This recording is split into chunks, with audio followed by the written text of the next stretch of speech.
Hey, what's up everyone? My name is Ben from Profitable DJ and welcome to the very first episode of this podcast. I am so excited to welcome you and we have so much more in store for you moving forward. Now I figured the best way to start off the podcast is to give you an introduction to me and also some context as to why you should listen to me in the first place. So I figured I'd start off with my origin story. The very first day I was born, I'm kidding. I'll spare you of those details. I was actually adopted. So my dad is American and also my mom is German. My dad was in the service and he had traveled all over the place. He had met my mother in Germany and then he was stationed in Japan once they got married, and they decided to adopt a little Asian baby. So when we came back to the States, I was only about 4.5 years old until they split. So they actually split, and my mom actually took us back to Germany, where she's from and where her family was at, her parents and so forth, to rebuild the life there. I also have an older sister, so my older sister was also traveling with us to move back to Germany.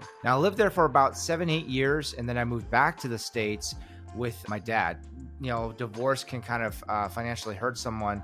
When I moved back to my dad's in the States, he actually had resided in a trailer park. We had actually stayed at my mom's parents' home, so my grandparents' home. Downstairs, they had actually an apartment. So it was actually the way that European homes are is they build them high. So not very wide, but high. And so it was a 3-story building where there was kind of the middle section was like the main living quarters.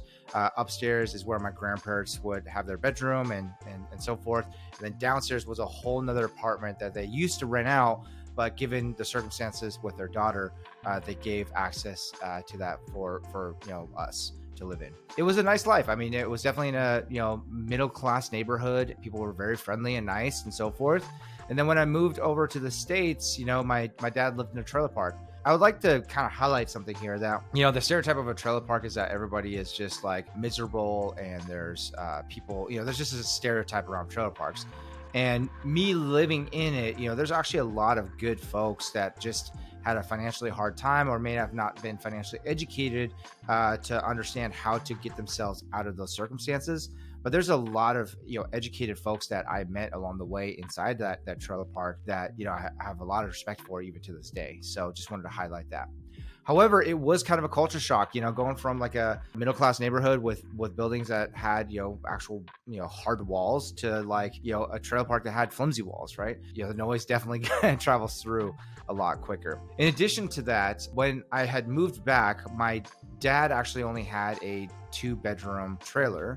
And my sister had moved a couple years prior from Germany back to my dad's as well. And that being said, since he was, of course, the owner of the house, he took the master bedroom. My sister took the spare bedroom, and that left me without a bedroom. So what they decided to do is actually build kind of a makeshift bedroom by splitting the living room in half. My dad actually took this PVC piping and taped blankets, like duct tape blankets to it. It looked super ugly. And of course, didn't really block any of the sound. Now, as you can imagine, since we split the living room in half, there was actually the TV entertainment center was on the opposite side of my blanket wall. So at nighttime, when they, especially my dad enjoyed watching TV, it was super loud. And the best way that I could drown out the noise and try to go to sleep was with music, with my reality, right? Just kind of changing my reality. In addition to that, there's actually a lot of family drama that had happened around that time as well. My dad and I didn't really have the greatest relationship. And so there was just a lot of challenging times with it in that home. Music was my escape. Music was my way to kind of escape my current reality. And with hip hop music specifically, the lyrics that these rappers were talking about and these stories that they were sharing in their songs, I could relate to. And so that led me to really falling in love with music and having this massive passion for music.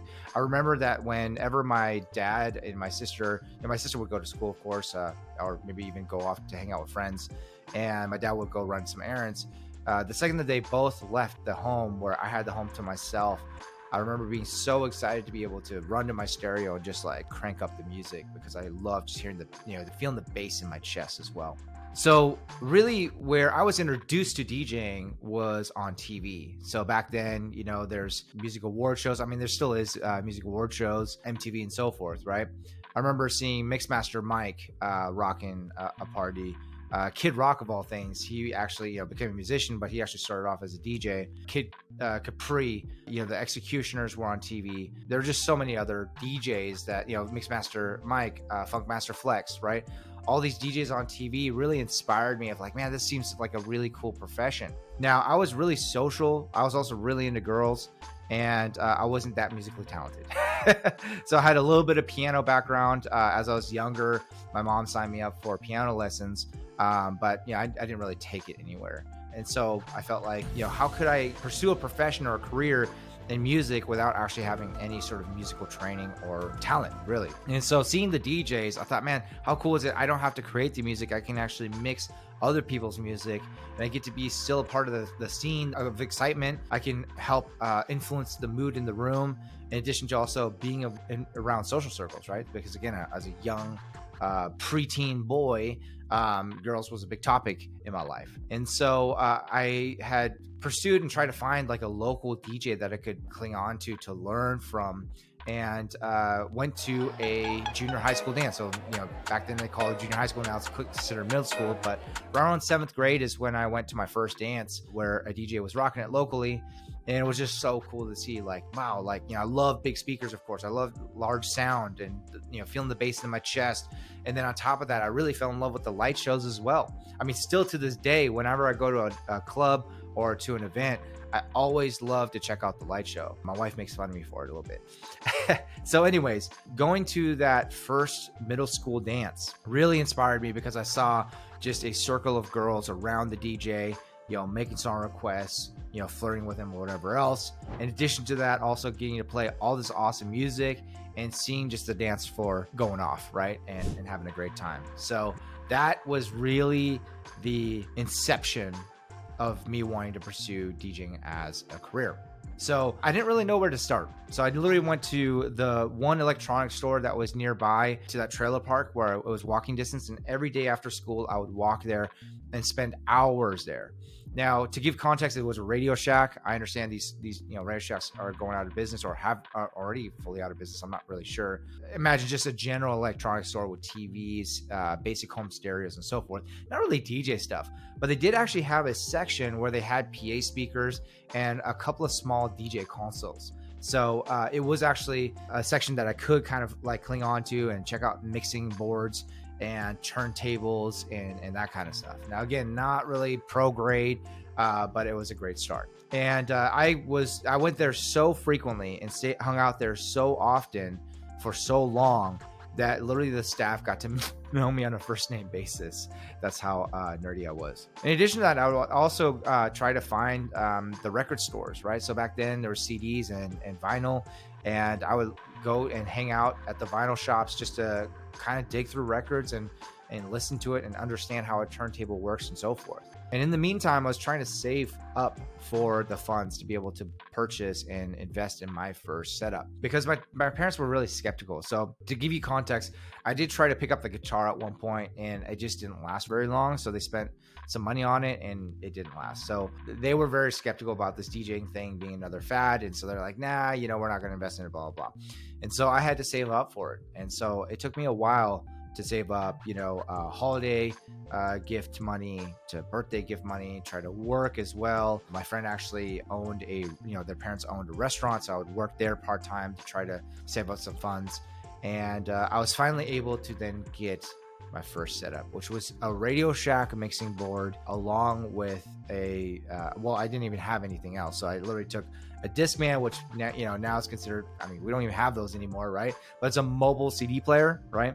In addition to also a boombox, which was really just like a mobile home stereo that you could kind of carry around, right? So you might see those still, like, because it's nostalgic, right? I think of like Boombox. There's a company that has actually like an MP3 player where you can actually still stream music on it, but it looks like a boombox, right? And I would then take just the wires to run in. So literally just the 1/8 inch jack. So it's just a standard headphone jack that would then run into my mixer, and I would try to learn how to mix. So of course, at first I started off with just blending songs back and forth. And then on the internet, I was able to find how to actually count music and how to actually figure out when to start and kind of work towards beat matching. I learned about starting the mix on the 1 And I would do it hundreds of times over and over and over again. And for some reason, the songs would perfectly line up at first, and then they start trailing off. And there's that saying, right, that the definition of insanity is doing the same thing over and over again and expecting different results. So I would do this hundreds of times over and over and over again.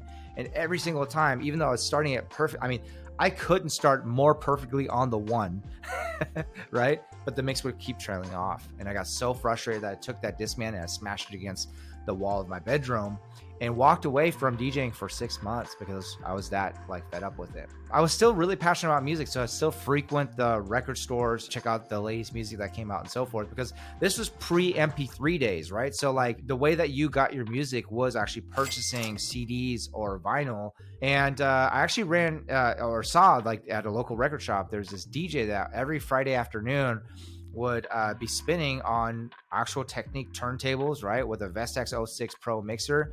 And I would just watch him, and I'd be so infatuated because I had nobody else to really learn from. And so I was able to kind of study him from afar. So I'd act like I was, embarrassingly, I would act like I was looking through the records and digging for records, but really I was trying to learn from what he was doing and how he's manipulating the turntable and the mixer and so forth, right? And at one point he realized like, hey dude, like, yeah, I can tell that you're kind of spying on me.